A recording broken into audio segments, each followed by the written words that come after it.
Hello, JCU alumni and friends. I'm Spencer German. I serve as the Alumni Engagement Specialist in the Office of Alumni Relations at John Carroll University. And I'm back again with our latest installment of the Young Alumni Spotlight, which this month is featuring Mike Winkler, who serves as the People Partner Manager at Chime and is a class of 2009 graduate. Mike, I can't thank you enough, man, for being so willing to be our featured alumni for the month of May. And I want to give you the floor here just to kind of introduce yourself, tell us a little bit about yourself, and also what it is that you do in your role at Chime. Yeah, thanks for having me, Spencer. Really excited to be chatting with some current John Carroll students and talking a little bit about my story. So as you said, I'm Mike Winkler. I'm a 2009 Bowler Economics grad. I'm a Pittsburgh native, 9-year Chicago resident, and I'm currently a People Partner Manager at a fintech company called Chime. So I am the head of human resources for our Chicago office, and I support our fraud, risk, and member experience teams. You mentioned what you do now, and I'm just kind of curious how your time at John Carroll maybe helped you prepare for the role you're in now. And I'm not saying like you knew at the time that this was what you were going to be doing or that the things you were learning were going to be necessarily relevant to what you're doing now, but how did that sort of lead you into the field that you're doing or the career that you're currently working in?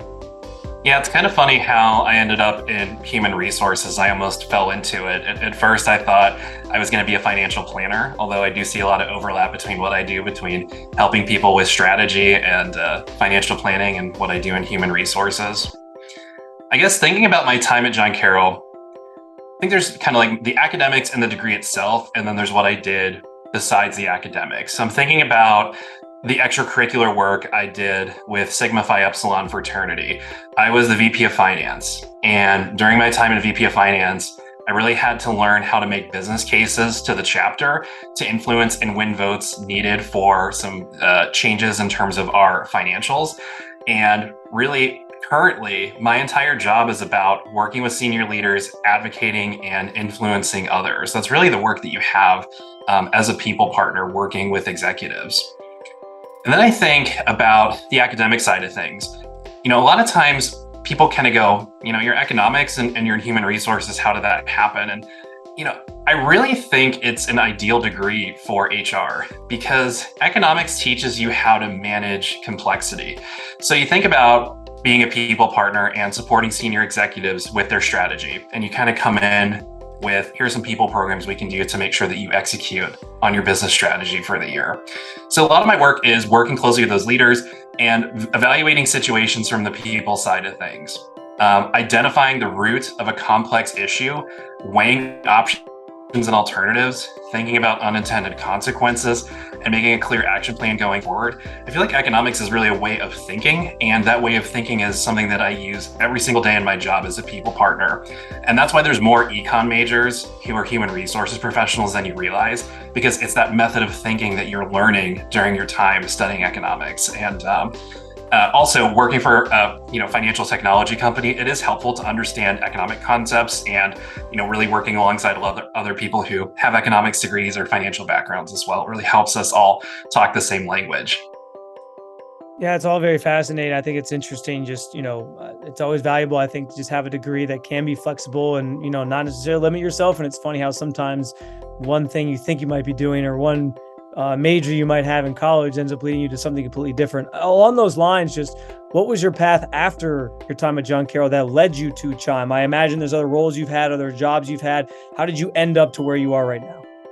Yeah, so right after school, I was a sales manager for Apple and then ended up becoming kind of a regional recruiting manager for Apple, where for Northeast Ohio, I helped a lot with hiring for all stores within that market, helping with training and development at the store level as well. So while I was doing that, I went back to get my master's in HR, and then thinking about what was next after my degree, I was recruited by a Cleveland-based company to move to Chicago to become an HR generalist for a manufacturing facility. So I started my HR career with Apple, went into manufacturing, really learned a different perspective there. And then within my time in Chicago, have had a few other HR business partner roles. within the city. So it really started with, getting that additional education and then, moving companies from there.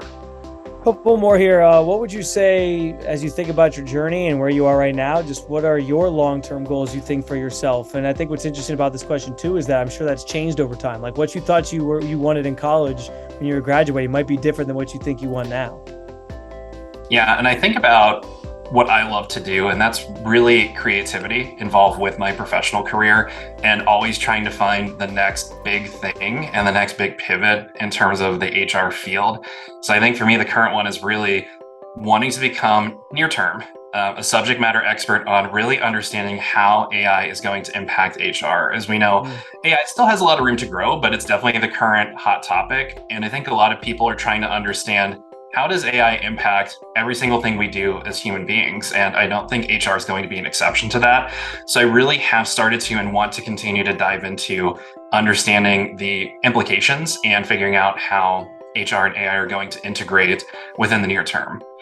And I think longer term, working for a startup company like Chime, I love the creating and the building work that is involved with a startup and the level of creativity that happens as you're building out processes and strategy for really the first time ever in a lot of cases. So for me, longer term, I do want to be a chief people officer or a senior vice president of people where I am building out my own team for another growing startup organization, and would love to really build out my own team with own policies and strategy. You mentioned AI and I cringe a little bit. AI freaks me out, man. That's a conversation for another time, but it definitely is one of those things that I think about iRobot and all these movies. I'm like, I know what that path leads to, so I'm good. It's really the great unknown, but then I think about how history doesn't necessarily repeat, but it does rhyme.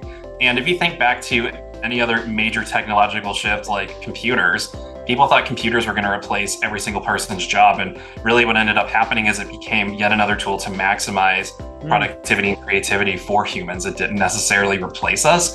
And I'm hoping that that is the rhyming story that happens with AI as well, that we will work together, not replace people with AI. It's a good point. Let me get you out of here with this. I always like to end with this one. If you could give one piece of advice to a current JCU student, maybe it's a senior who's, as we're recording this, it's actually the last week of classes. So getting ready to enter the job force, just what would your one piece of advice be? The biggest piece of advice I have is keep an open mind. Find a foundational role that will help you get where you need to be or where you think you want to be. You're fresh out of school. I really don't think there's such a thing as a perfect job right outside of school. And approach every opportunity with that optimism and a learning mindset. So see every role that you take, or that first role that you take, as an opportunity to learn. So whether that is the skills that you learned while in that role, or whether that is, hey, maybe this isn't something that I quite thought it would be, and now I'm going to pivot, is really my best advice. Like, be kind, try your hardest, work well with others, and the doors will open for you when they're meant to open for you. So look for those opportunities also where you can take on high visibility projects when you're ready. So be positive, and you'll be amazed at what will happen. He is Mike Winkler, our May Young Alumni Spotlight. Stay tuned for another Young Alumni Spotlight coming your way from the Office of Alumni Relations next month.